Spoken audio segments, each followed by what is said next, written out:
Magandang umaga sa'yo, Pilipinas. Hindi ako makapatulog eh.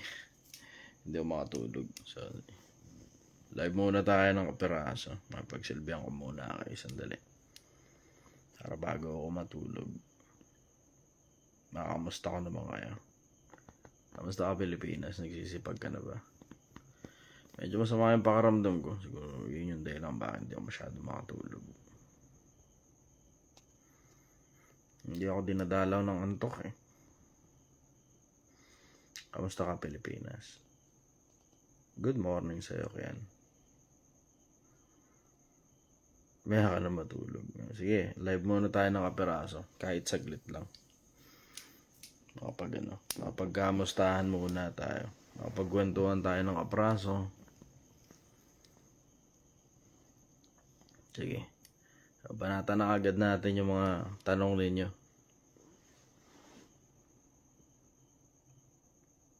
Walang tulog-tulog. Kakatapos ko lang gumawa ng business plan.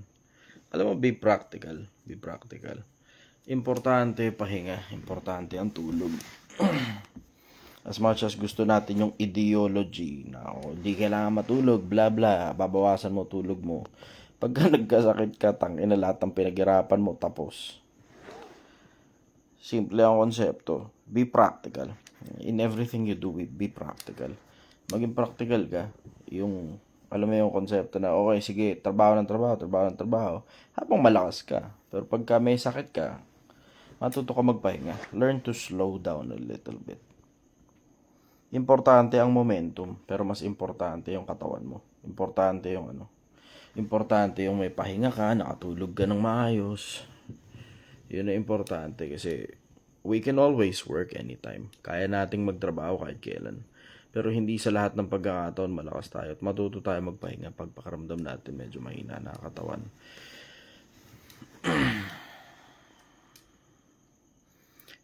Mga singsing, hindi ako bumibili ng singsing. Puro mga regalo lang sa akin ito.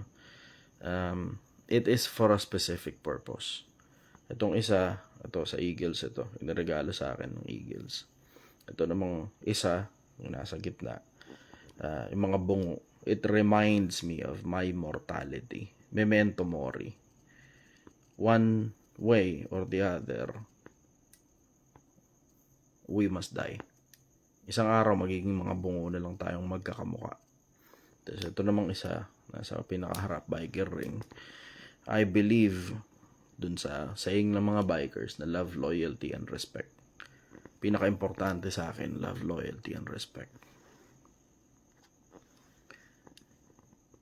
Good morning, Ned. Kamusta ka?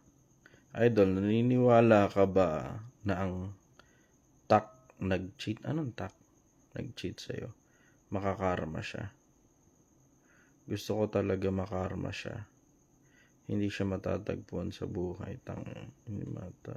Matagumpay sa buhay. Never wish ill of your enemies. Sabi ni Solomon ito. Matuto kayo galing sa akin, Pilipinas. Sabi ni Solomon, huwag ka ikang matutuwa pagka ang iyong mga kaaway ay nangabubuwal.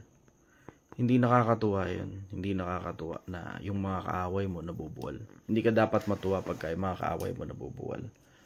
You wish them well for as long as possible. As long as hindi sila considered na kaaway ng Diyos, diba? As long as personal mo lang nakaaway, diba? Matuto ka magpatawad. Kasi hindi naman yung pagpapatawad ang ibig sabihin diba? Kakalimutan mo na yung ginawang pagkakamali, pagkakasala sa'yo ng tao. Yung konsepto ng pagpapatawad, it's for you. Para sa'yo yun. Para sa kapayapaan ng isip mo, sa kapayapaan ng puso mo. Para sa'yo yun yung konsepto ng pagpapatawad. Hindi lang naiintindihan ng mga tao pero it's actually a cure. It's a cure for a broken heart. Pag natuto ka magpatawad, ikaw din mismo ang gumagaling. Kasi yung pagpapanatili ng sama ng loob, parang lason yan Yung pagpapanatili ng sama ng loob, parang lason. Consider mo na pag may sama ka ng loob kahit kanino, lalo na kapag nagtatanim ka pa ng sama ng loob, parang ang konsepto niyan, uminom ka ng lason and hoping na siya yung mamatay at hindi ikaw. Ganun ang konsepto niyan eh. Yung pagpapatawad naman, it's a cure na you are choosing peace over poison. Boss, ano pong main device nyong cellphone? Itong cellphone na gamit ko ngayon, Oppo lang ito. Mumurahin lang to. Hindi ako masyadong mahilig magbibili ng mga mamahaling cellphone. Hindi ako masyadong mahilig sa luho. So, as much as, di ba, you see elegance in me. Hindi ako masyadong mahilig sa luho. Ang dahilan kasi, ang luho kasi, isa sa mga bisyo ng mga tao yan eh. Kung hindi ninyo napapansin, di ba? Minsan panahon, may mga taong mahilig dun sa konsepto ng YOLO-YOLO, ganun. Tapos, eventually, paglipas na ilang panahon, makikita mo na nun, nangungutang na ng pera, di ba? Hindi kasi ako masyadong mahilig sa konsepto talaga ng luho eh. Yung konsepto ng luho, isa sa mga malulupit na bisyo yan. Lalo na yung mga nakikita nyo sa social media na para lang ma-maintain nila yung mga bisyo nila. Kasi kilala ko personal yung ibang mga vlogger dyan eh. Yung yung mga sports car na nirerentahan lang naman nila tapos hindi naman talaga sa kanila. Fina-flash nila na kunyari sa kanila. Hindi nyo makita yung isang influencer, hindi na lang ako magbabanggit ng pangalan, pero nakaputing Mercedes-Benz. Nakita nyo pa ba uli yung Mercedes-Benz na yung kahit kailan? 'Di ba? Niyabangan lang kayo ng tao na yun eh. Yung isa naka anong tawag dito? Naka pang mayayamang parang pang presidential car pa yung itsura, tapos hindi naman kanya yun, nirerentahan lang nila, dinadala nila sa magandang lugar, tapos pinalalabas nila na na para bang kanila yun, tapos yun talaga yung lifestyle nila, where in fact they're just faking it. Yun ang problema eh. Kaya alam mo, nothing beats humility. Wala pa rin talagang tatalo sa kababaan loob. Nothing beats humility. Yung konsepto na, sige, may pera ka, pero you're acting as if you don't have anything. 'Di ba? Kuha nyo yung konsepto na ganun, 'di ba? Napakabihira ng mga taong nagpa-practice ng ganun na totoong may pera pero they are, alam mo yun, they are saying as if they're talking as if they don't have any money. Sobrang bihira ng mga ganong klase ng mga tao eh. Alam mo, Pilipinas, matuto ka, learn from me. Ang mga mahihirap, nananatiling mahirap sa pagpapanggap na mayaman. Ang mga mayayaman naman, yung mga totoong mayayaman, nananatiling mayaman sa pagpapanggap na mahirap. Ang mga mahihirap, pag nagpanggap kang mayaman, saglit lang yan. Ang daling matapos niyan. Hindi katulad kapag mayaman ka, yung totoong may pera ka talaga, at nagpapanggap kang mahirap, kahit habang buhay kaya mo magpanggap na mahirap. Hindi matutunan ng Pilipinas yung konsepto eh. Tangina, lalo mga kabataan yun, napakahilig sa flashy, puro kayabangan. Puro kalit yan. Akala mo naman kalalayo ng mga narating. Kung makapagsalita pa, gamit yung mga fake account nila, akala mo mga malalaman talaga yung mga resume nila. Di ko maintindihan sa mga kabataan yan. Matindi ang kayabangan sa katawan ng mga kabataan yan. Tataas ang tingin sa sarili. Akala mo napakalalayo ng mga narating. Sige, basa tayo ng iba pa.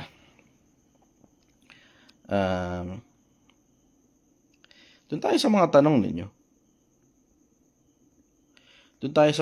ninyo. Pagsilbihan natin yung mga tanong ninyo para criticism about sa Pinoy Idol, sana mapansin. Lagi namang may criticism, laging merong racism, lagi ring merong anong tawag nila ron? Discrimination. Laging may discrimination.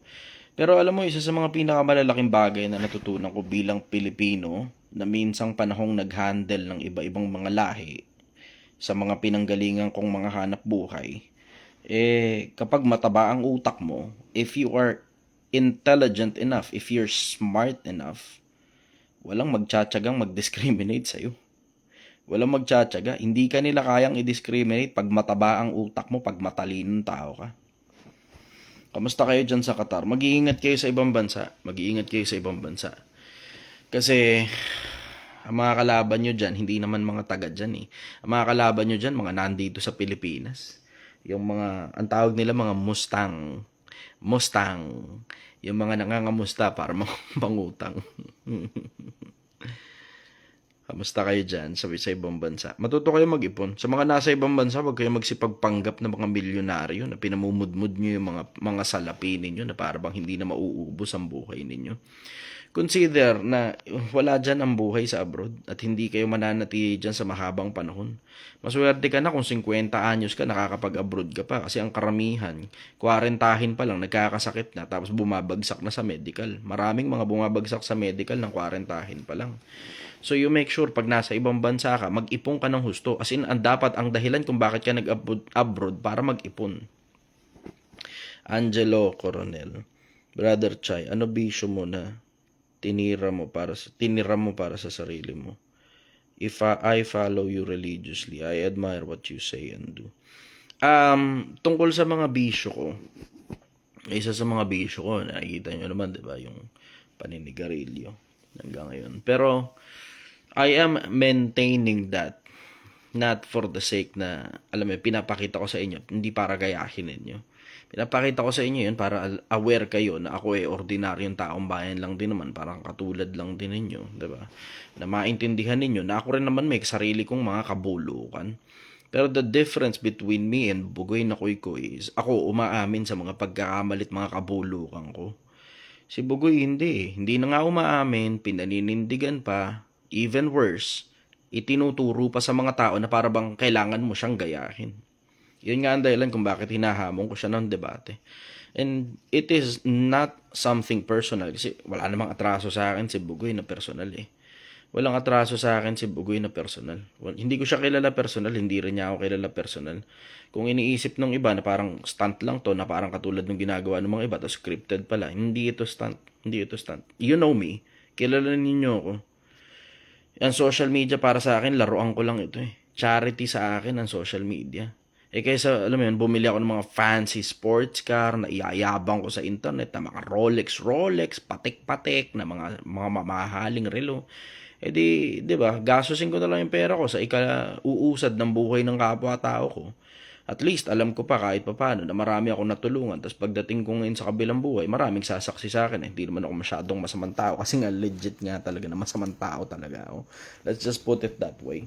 Hindi naman ako lumitaw sa social media na mukhang si Raulong tao. Tapos mabuti yung tao pala ako, diba? I have my own shit. Meron ako sarili kong mga kabulukan. Okay. Eto, maganda yata itong tanong ni Jofel. Idol, based po sa pagbabasa ninyo sa Biblia, ano pong kalagayan ni Jesus Christ? Tao po ba siya o Diyos? Meron akong mga nababasa kasi katulad kay Mikas.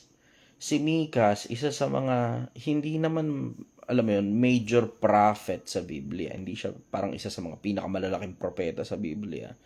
Pero ang sabi ni Mikas, ngunit ikaw o Bethlehem Ephrata, na maliit upang lumagay sa libo-libo ng Huda, magmumula sa iyo ang magpupuno sa, kung hindi ako nagkakamali, sa Israel.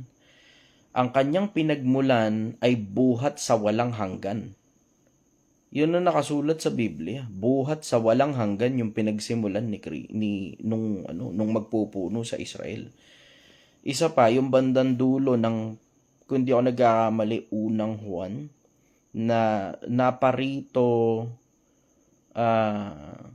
siya na totoo, siya isa atin na totoo, sa makatuwid bagay. Basa-basahin nyo na lang kung hindi ako nagkakamali, bandang dulo yun ng unang Juan. Unang Juan. Tapos, yung, Juan, 1:1, nang pasimula ay ang berbo, at ang berbo ay sumasa Diyos, at ang verbo ay Diyos. Yun ang nababasa ko. Tapos sa 14, nagkatawan tao yung verbo. Aling verbo? Yung verbo na Diyos na tinutukoy dun sa 1:1, 1:2. Check nyo na lang. Basa kayo ng Biblia kasi. Yun ang suggestion ko sa inyo. Basa kayo ng Biblia. Huwag kayo masyadong nagpapapaniwala na lang basta sa mga pastor. Hindi ko sinabing huwag kayo maniwala. Sinabi ko, huwag kayo basta naniniwala. Check nyo rin sa Biblia nyo. Basa rin kayo. Diba? Parang katulad ng ginawa ni Rizal. Hindi siya basta na lang naniwala sa mga Bible noong mga panahon ng Kastila rito sa Pilipinas. Pero ang ginawa niya, binasa niya yung buong Biblia. Kaya nga niya nasabi dun sa liham ni Rizal sa kadalagahan ng Malolos na yung wala daw ikang banggit si Moises o si Kristo tungkol sa purgatorio. Matuto kayo magbasa Pilipinas. Daig ng mahilig magbasa yung mga taong nagdudunong-dunungan lang. O, tignan mo, katulad nun, di ba? Hindi nagkaintindihan ngayon kung sino nagdudunong-dunungan. Hinamon ko si Bugoy ng debate. Wala pa ring reply hanggang ngayon eh. Nag-aantay ako ng reply galing kay Bugoy. Ito, puwera hype muna. I am speaking to you as if I am speaking to my friend. Nakikipag-usap ako at nakikipagkwentuhan sa inyo ngayon na parang nakikipagkwentuhan ako sa mga kaibigan ko. Ngayon, naiintindihan ninyo, walang hype itong kwentuhan na to. Masama ang pakiramdam ko, medyo nilalagnat ng kaperaso. Hindi lang talaga ako makatulog. So gusto ko na rin, kumbaga, makipagkwentuhan at makipaghuntahan sa inyo kaysa naman, 'di ba? Kung ano pa yung gawin ko, manood ng TV, ganun, Netflix o kung ano pa man. Hindi makipagkwentuhan na lang ako sa inyo. At least, 'di ba? Nakatulong pa ako sa kapwa-tao ko kaysa entertaining ko lang yung sarili ko hanggang makatulog ako. At least ito, mapagod ako ng kaperaso after mga 30 minutes, ganun. O di, tulog na. Ang dami niyang excuse para maiwasan ang debate. Wala pa naman ako naririnig na excuse ni Bugoy. In fairness naman sa kanya. Wala pa ako naririnig na excuse galing sa kanya. Pero wala rin akong naririnig na statement galing sa kanya. Hindi ko alam kung ano dahilan kung ba't tahimik sila. Baka may pinaplano o baka lalaban talaga ng debate o baka wala lang talagang palag. Hindi natin alam We will never know. Pero pag tumagal yan at hindi talaga sila nagsalita, alam mo na. Alam mo na yun. Tsaka alam mo, Bugoy, makakwentuhan lang kita ng konti kung maaari, Huwag masyadong arugante, Brad. Huwag masyadong arugante. Kung ang kabisado mong mga tema, yung hustle, grind, ayos yun, good shit yun. Okay lang yun, walang problema ron. Pero papasukin mo pa usaping moral, tapos paninindigan mo pa na para bang ang dating, 'di ba? Para bang ang dating ipinopromote pa ng Diyos yung katulad nung ginagawa mo. Kung yan ang trip mo, who am I to judge you, diba? Pero nagkakaproblema kasi tayo, brother, dun sa yung pinapangaral mo kasi, diba? Sa mga tao na sinasabi mo, walang sinabing si God na na bawal ikang mag-asawa o wag mag-asawa ng madami. Hindi nga, may nababasa nga ako nun sa Biblia diba? May nababasa ako sa Biblia tignan mo, katulad nun, halimbawa, gagamitin mo pa Quran na pwede mag-asawa ng marami. Kahit sa Quran, may requirement din sa pag-aasawa ng marami. Hindi naman yan basta na lang katulad nung ginawa mo na kumukuha ng mga babae, gagawin jowa, tapos hindi naman pakakasalan. Wala kang mababasang ganun, brother, sa kahit saan libro. Wala kang mababasang ganun. Ayan. Ako, suggestion ko sa'yo, brother, magpakalalaki ka, Brad. Magpakalalaki ka. Hindi yung, di ba, ang dami mong sinabi sa internet, tapos pag hinamon ka pala ng debate, hindi mo pala kayang panindigan yung mga pinagsasabi mo sa internet, di ba? Kung matalo mo ako sa debate, di karakala mo yun, dagdag bayad pa yun sa'yo, di ba? Pag kami kumuha sa'yo na endorsement. Pero, hindi ka magsasalita, di ba? Babalugbugan ka talaga ng mga tao dyan. Panindigan mo yung mga sinabi mo. Alin lang naman yun sa dalawa di ba? Kung talagang lalaki ka, Bugoy, panindigan mo yung sinabi mo o humingi ka ng dispensa tungkol sa pagkakamali mo. Kasi maraming batang nakikinig sa'yo Nakikita mo, nagtututu joint na ganun-ganun yung mga bata, Brad, alam mo, maawa ka sa susunod na lahi ng Pilipino. Hindi mo gugustuhin na yung mismong anak mo nagagaganyan. Tapos, di ba, alam mo yung, hindi magkaintindihan kung nasan ba talaga yung moral ng anak mo pag nagkaanak ka, di ba? Consider that, brother. Consider that. Oo, sige, yan. Sarap lang sabihin sa internet yung pagka-arrogante na, pag ako nagkaanak, okay lang sa akin yan. Proud pa ako sa anak kong babae kapag napunta siya sa lalaking maraming babae na marunong mag-handle. Paano pag sumasakit na ulo ng anak mo tapos sa'yo tumatakbo? Di ba? Paano pag nagseselos na ngayon yung anak mo? Tapos sa'yo tumatakbo. Tapos umiiyak ngayon sa'yo yung anak mo. Sinasabi ngayon, Papa, kasi ang dami niyang babae. Sige. Madaling magsalita, Brad, kapag wala ka pang anak, kung wala ka mang anak ngayon. Pero pag umiiyak na sa'yo yung anak mo, baka magbago ihip ng hangin, brother. Baka magbago ihip ng hangin. Ako, I'm just being practical. Ang dahilan kung bakit kita binabalugbugan sa internet, hindi naman yan dahil may sama ako ng loob sa'yo. Wala ka namang atraso sa akin Hindi naman tayo magkakilala Pero yung mga sinasabi mo kasi sa mga tao diba? Pinaniniwalaan ng mga kabataan, pinaniniwalaan pa ng ibang mga matatanda, diba? Brother, mag-iingat ka sa pagsasalita sa internet kasi there are repercussions in your actions. Yung mga sinabi mo, kailangan mo talagang panindigan. Ngayon, hinahamon kita ng debate. Panindigan mo ngayon yung mga sinabi mo. Basa tayo ng iba. Ito, meron dito app, nakarami ka na ng app eh. Sige, magtsatsagaan na nga itong basahin. Boss Chester, ano po message at payo mo sa aming mga PWD na nangangarap? Si Apolinario Mabini, PWD din yun, di ba? Dakilang lumpo. Ako, ang suggestion ko sa iyo, katulad din ang suggestion ko sa lahat. Tabaan mo utak mo, talinuhan mo, trabaho ka ng gusto, tapos mag-ipon ka. Yun yung mismong konsepto ng Project 1M eh. Diba?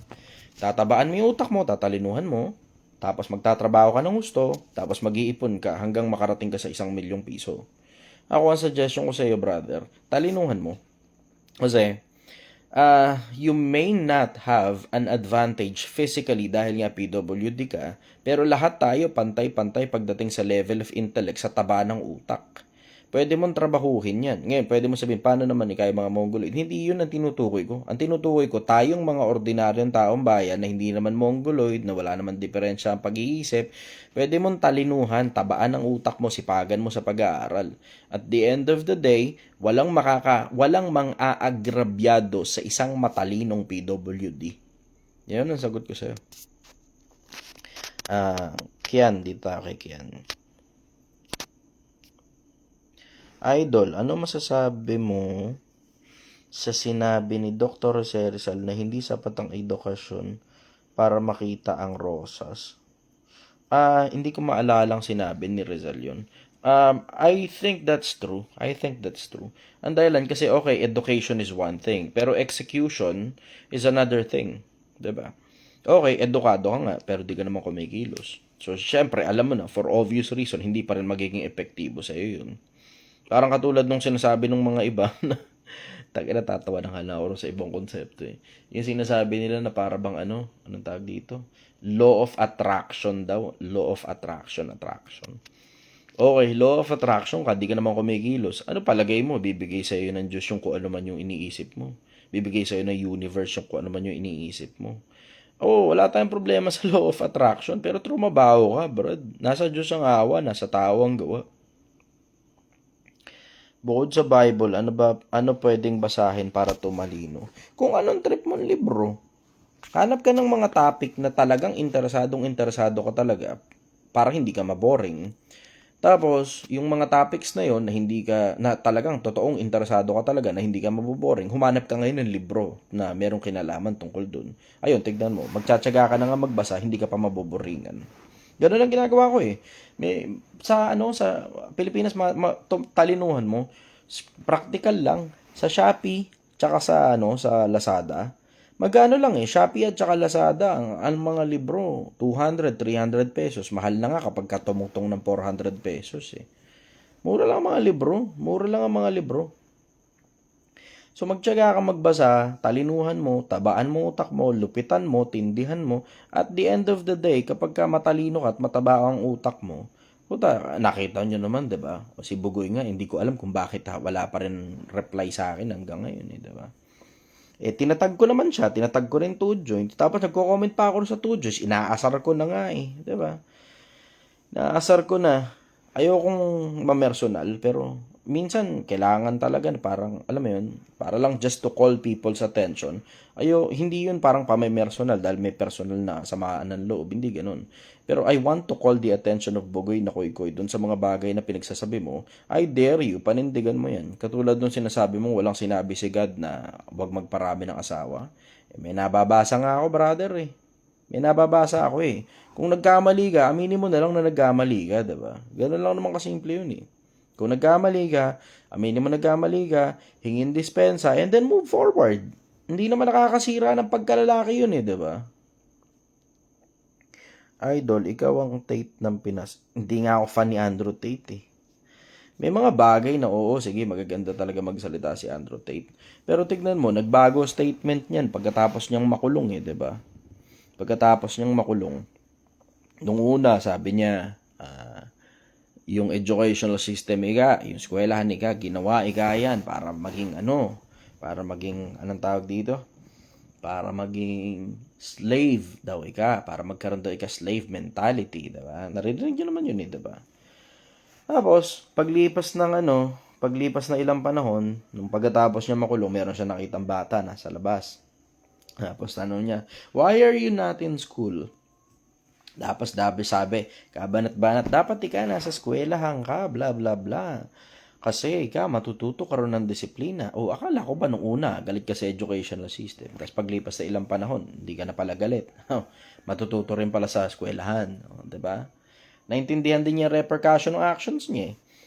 Tapos paglipas nung bago siya makulong, sinasabi niya, alam niyo to mismo, lalo na sa mga fan ni Andrew Tate. Alam niyo na sinasabi ni Andrew Tate na ang mga babae pag-aari ng mga lalaki yan. Men should own women, parang ganun dating, diba? Alam niya yan, sinasabi niya yun. Tapos paglipas na ilang panahon, pagkatapos niya makulong, ngayon ina-acknowledge niya na merong strengths and weaknesses yung magkabilang panig. Kala ko ba nung una pag-aari? Ngayon, ina-acknowledge mo na, diba? Hindi ka na misogynist. Diba? Nung una, binabanatan siya sa pagka-misogynist niya. Galit sana diba?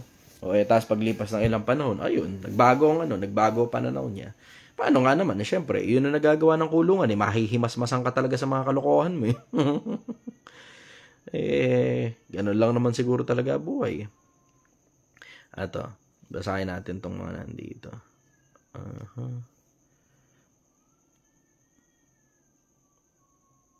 Lods, top 3 sa'yo na magandang business dito sa Pinas? Sa akin hindi ito suggested ko para sa'yo. Kasi, syempre, hindi naman kita kilala. Pero kung ako tatanungin mo, ang number 1 sa akin, I will go for real estate, number 1. Kasi, finite yan So, law of supply and demand, alam mo na, automatic, na kapag limited yung resource, nagmamahal at nagtataas ang presyo. So, alam mo na, pag mas malapit sa Metro Manila, mas mahal ang presyo. Habang lumalayo, medyo pamura ng kapiraso, o habang mga malalapit sa mga sa mga major cities mahal ang presyo pag medyo palayo ng palayo. Pero alam mo na, pagka naman nag-invest ka naman doon sa medyo malayo-layo ng konti, check mo rin. Kasi minsan lumilipas lang ilang panahon, minsan wala pa nga 10 taon, halos kapresyo na rin ng Metro Manila ngayon. Noon yung presyo ng presyo ng Cavite ngayon diba? So nakikita ninyo naman ang presyo ng Cavite ngayon, tangina, parang halos Metro Manila na rin noong unang panahon. Yun, unang negosyo para sa akin. Number 2 siguro, I will go for kung ano yung mga trending ngayon. Yun na rin siguro yung number 2 and number 3. Kung meron kang alam siguro sa I will go for IT, ganun. Or, siguro kung kaya mong pakinabangan ng AI, kasi, kumbaga parang fresh yan ngayon, na klase ng industriya na pwede mong pasukin, na kapag may alam ka sa AI, advantageous na kagad yun dun sa kung ano man ang ginagawa mo. Yun, I will go for that. Kasi, yun yung hottest pancake ngayon Yun siguro. May sariling araw school si Andrew Tate, sabi nga nila. Yung parang New World yata yun. Okay. Idol Chi, ask ko lang, may knowledge po ba ka sa pagte-trade po? If kung meron, pwede po pa-share ng knowledge. Matagal na akong nagte-trade. Since 2012 nagte-trade ako. Ang tine-trade ko dati nung mga panahon 2012 pa, active na trader ako noon. Philippine Stock Exchange under ng Call Financial. So nagte-trade ako doon, ganun. Tapos may picture pa nga ako noon. Sa bagay, yung mga iba naman sa inyo, hindi niyo naman ako friend sa Facebook Pero doon sa mga friends ko sa Facebook, siguro nakikita nyo naman pag nahahalongkat nyo, 'di ba? Every now and then nasa PSE ako, Philippine Stock Exchange. So, I know what I am talking about. Ngayon,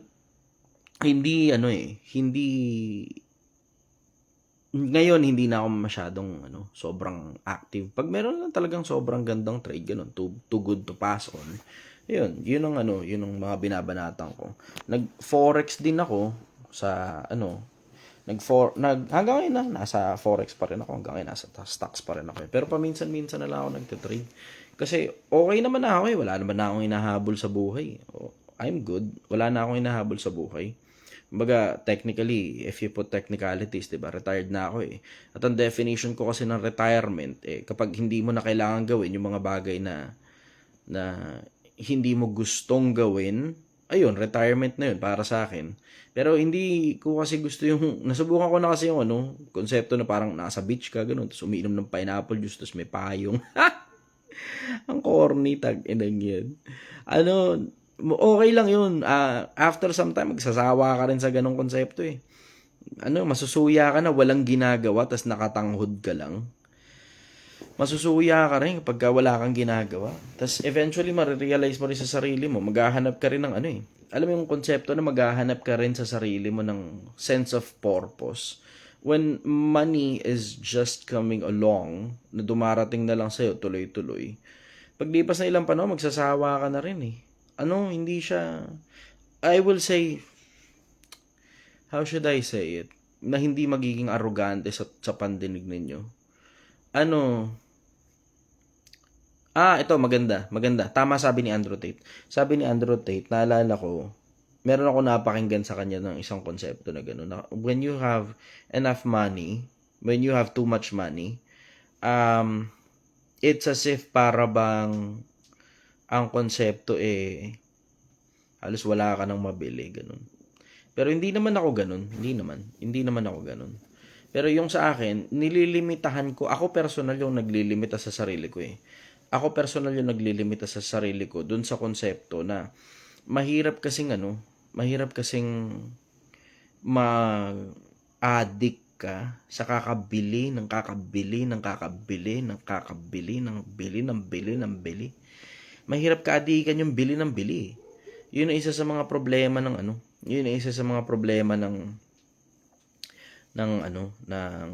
mga social media influencer na sobrang yayapang na talaga. Bili ng bili. Buti nga sana kung binibili nila eh. Yung iba sa kanila, nirerentahan lang. Iba sa kanila, alam mo yun, hinihiram lang, tapos pineflex na parabang sa kanila. Ewan ko, di nyo ba napapansin? Merong mga influencer, minsan panahon may lilitaw sa kanila magandang sports car. Paglipas ng ilang panahon, hindi mo na ulit makikita yung magandang sports car na yung kahit kailan. Kahit naman sino, kahit naman ako, kaya ko mag-post ng ganun di ba? Marami naman ako mga tropang may, alam mo yun, may mga Lamborghini, may Ferrari, may mga tropa naman ako may mga ganun eh. Pero, tangina, madali yun eh. Brad, peram nga ako sandali nung ganito eh. Iabang ko lang sa social media.